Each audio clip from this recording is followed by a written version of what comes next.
Hi, I'm Lindsey. And I'm Andy. Welcome to E-commerce Marketing with the Pitbulls, where we're going to try to cut through the noise and simplify digital marketing for authentic e-commerce brands looking for more customers and more sales online. And today we are discussing a new email that came out from Google Ads around similar audiences updates. So before we dive into that, though, Andy, how are you doing? Doing well. Yeah, having a nice little week here, getting ready for Thanksgiving. Sure this will come out in a few weeks, so it'll be a little bit out of date, but yeah, getting ready to host the family.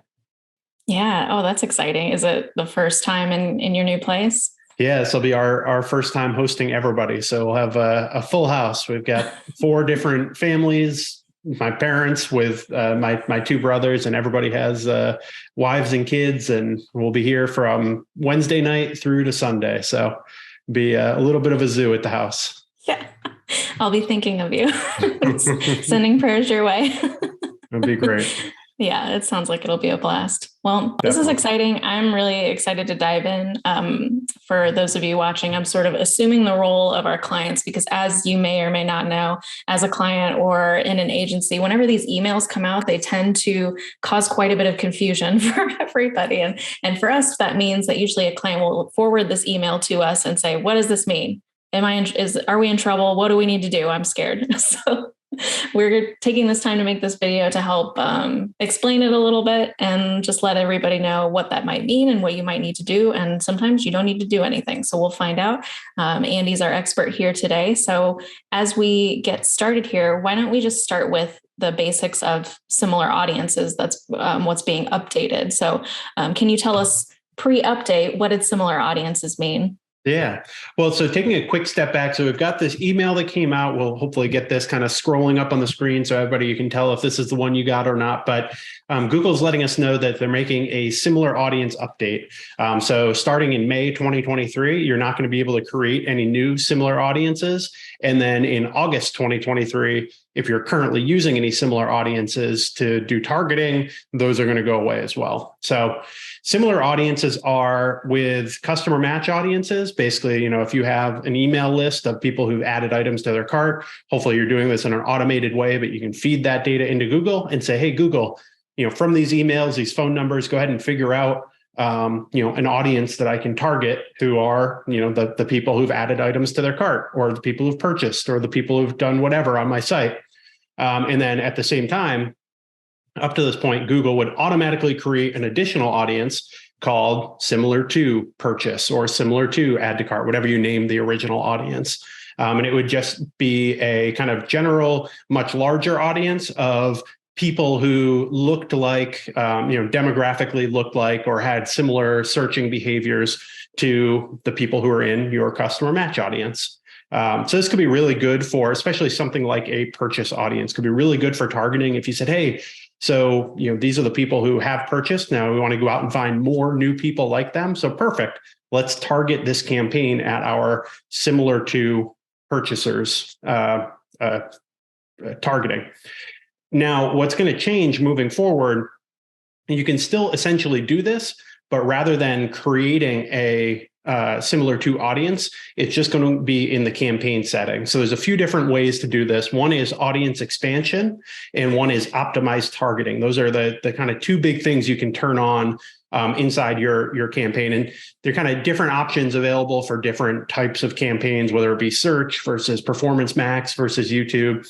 You don't have to worry too much about all of that, but suffice to say that inside of the campaign itself, you can turn on optimized targeting, for instance, or what I just say, audience expansion. And that's going to do kind of something similar. So if you're targeting your purchaser's audience and then you have optimized targeting turned on top of that, it's also going to go ahead and send out, your message, whether it be on search or YouTube, to other people beyond the bounds of what your initial audience is. So essentially doing that similar to giving you the same effect that you would get from creating a separate similar to audience and then targeting that specifically.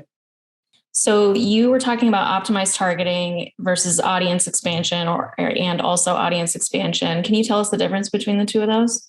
Yeah, so these effectively do a lot of the same things, but audience expansion is very explicitly expanding the targeted audiences. So for instance, if you're using Google's audiences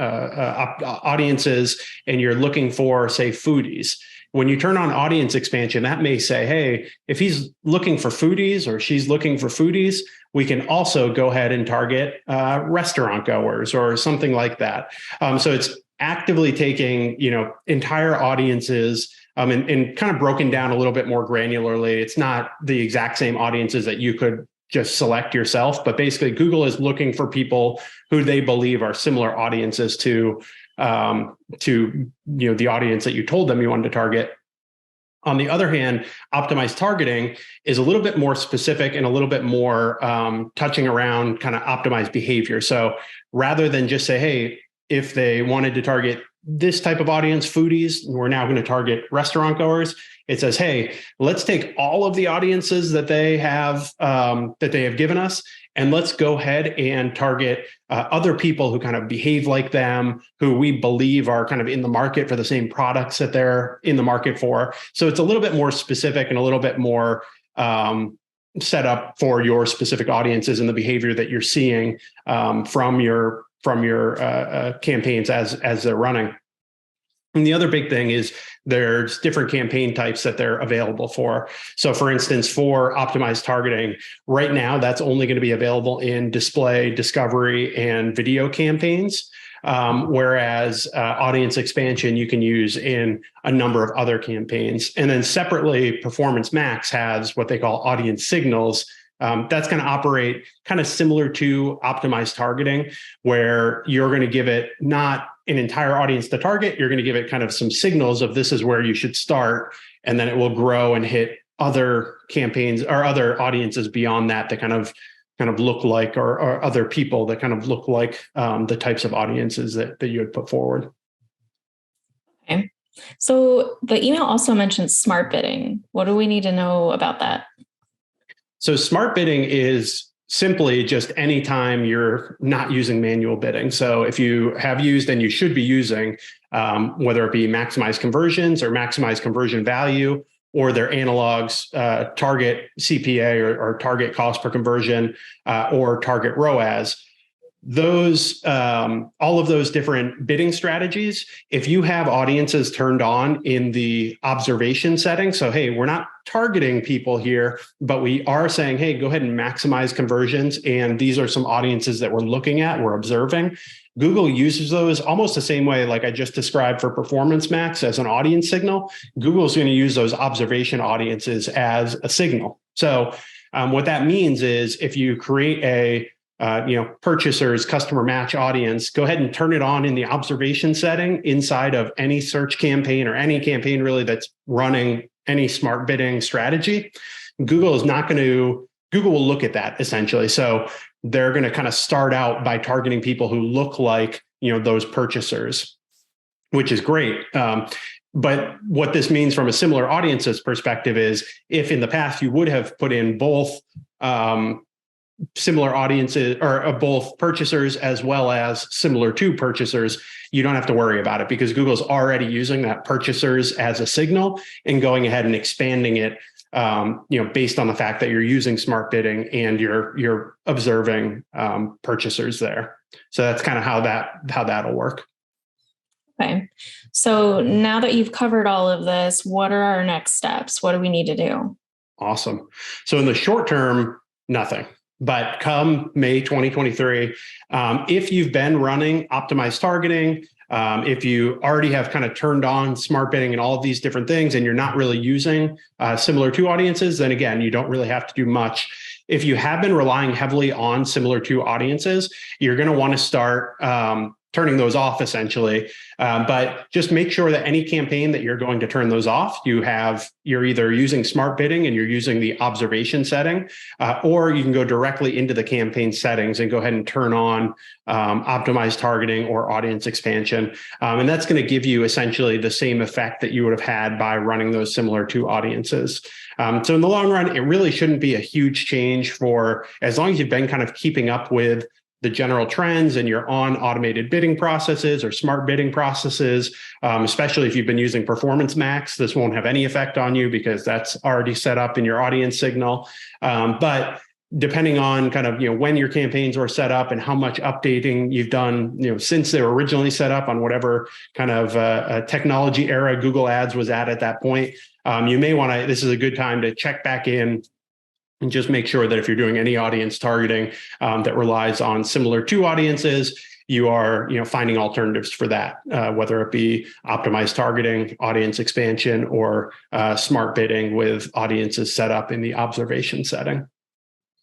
Awesome. Well, thank you for covering all of that was in that email. I'm sure it really helps clarify some things for people. Is there anything else that you feel like you wanted to kind of just end on, or anything you wanted to underscore there for that? No, I think you covered it pretty well. I think that kind of covers most of it. I think the long and the short of it is, don't worry too much about this. It's not a giant change. For most people, this really shouldn't affect your account very much. But especially if you set up your ads a very long time ago and you haven't, if you're using a lot of manual processes, or you haven't had an agency take a look at it, or haven't had your internal team take a look at it in a few years, now's a great time to kind of check back in and just make sure that everything is set up the way you need it to be. Awesome. Well, if you liked what you heard today, please go ahead and subscribe. Just click that YouTube subscribe button to get notified when we have new episodes launch. And if you're ready to take the next step in your digital marketing journey, just go ahead and check out ppcpitbulls.com/assessment. And there you'll be able to take our digital marketing maturity assessment, and we'll be able to help you determine your next best steps. So reach out to us. All right. Thanks a lot. Talk to you soon, Lindsey. Take care.